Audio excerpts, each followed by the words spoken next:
السلام عليكم ورحمة الله تعالى وبركاته. اليوم إن شاء الله غندير معكم كنافة. هي هذه شريتها ودرتها في المجمد باش كتجيكم ساهلة انها تقطع.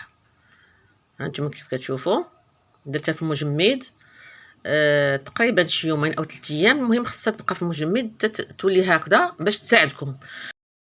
الا ما درتوهاش في المجمد تقدروا ديروها في داك سميتو الخلاط اللي كيقطعها وصافي. المهم هاد الطريقه زوينه بلا ما تقطعوا لها بسكين لا آلة.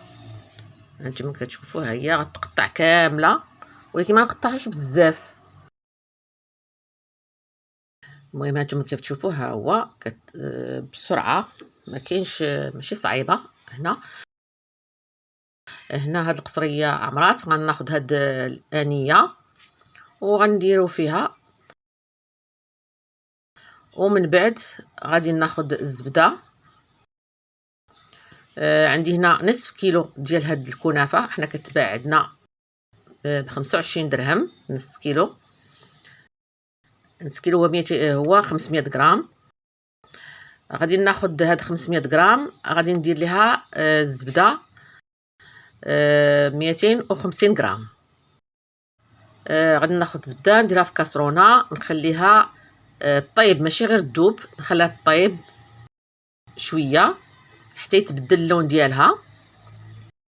وغادي نحيد عليها هذاك اللبن اللي كيكون في الاسفل، حيت غتكون واحد الماده بيضاء بحال اللبن.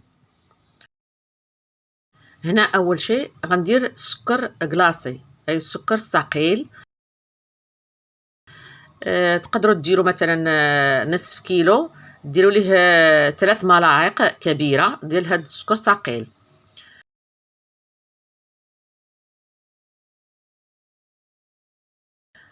ومن بعد غادي نضيف كذلك الزبده في هذه المرحله. المهم غندير هكذا السكر الثقيل عليه كامل، وغنضيف الزبده حتى كيبان لي بان سميتو هاد الشعيرات شربوا الزبده اللي كاينه عندي. وداكشي على حسب عينكم ميزانكم الزبده اللي كتبغوا ديروا، لان الزبده هي والسكر الثقيل هما اللي كيحمروا هاد الكنافه.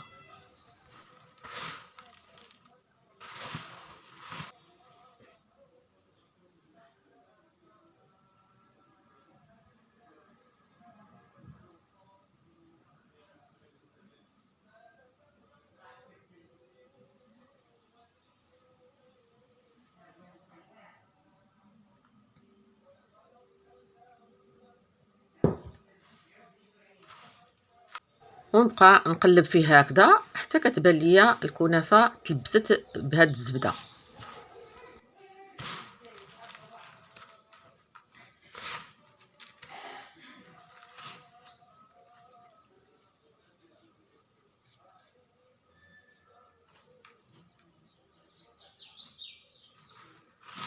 هنا غادي نمر باش ندير الكريمه اللي غنحشي بها هاد الكنافه. عندي هنا نصف لتر حليب، غندير 3 ملاعق كبيره ديال النشا. نضيف هنا كذلك السكر على حساب الذوق. انا درت هنا تقريبا 3 ملاعق كبيره ديال السكر، وندوبها مزيان هكذا هو السكر. عاد غندير النار، والنار تكون مهيله اولا متوسطه باش ما يتحرقش ليا هاد الكريمه من الاسفل. نبقى ندوبها هكذا، عاد غادي نشعل عليها النار ونخليها حتى بالتحراك دائما حتى كتبان لي تقالت شويه كيف غتشوفوا معايا الان.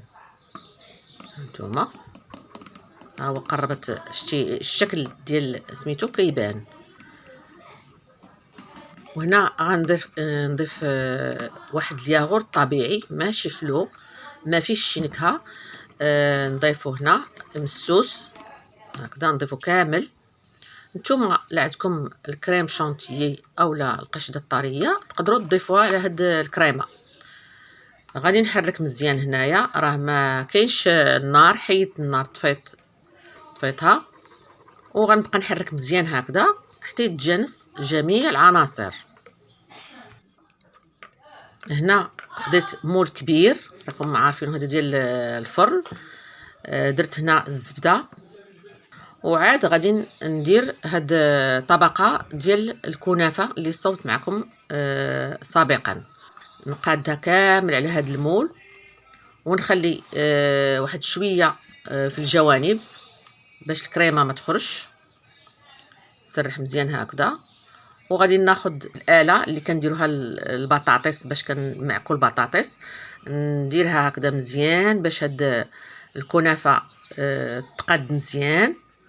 عاد غادي ناخد الكريمه وغادي نكبها من الفوق هنايا هكذا على الكنافه كامله. وغندير كذلك طبقه اخرى ديال الكنافه من الفوق وصافي. هذه هي المرحله الاخيره. ما بقى الان غير ندخلها الفرن. انتم كيف تشوفوا خص لها بدا ما تسرحوا مزيان هاد الكريمه، غير الكريمه ما تكثروهاش بزاف في الكنافه. ودرت هنا الطبقه كيف قلت لكم ديال الكنافه اللي بقات. المهم هاد الكنافه نصف كيلو كيجيب هاد المول كامل هكذا. وغادي نضغط شويه باليد ديالي لما نكمل وندخلها للفرن.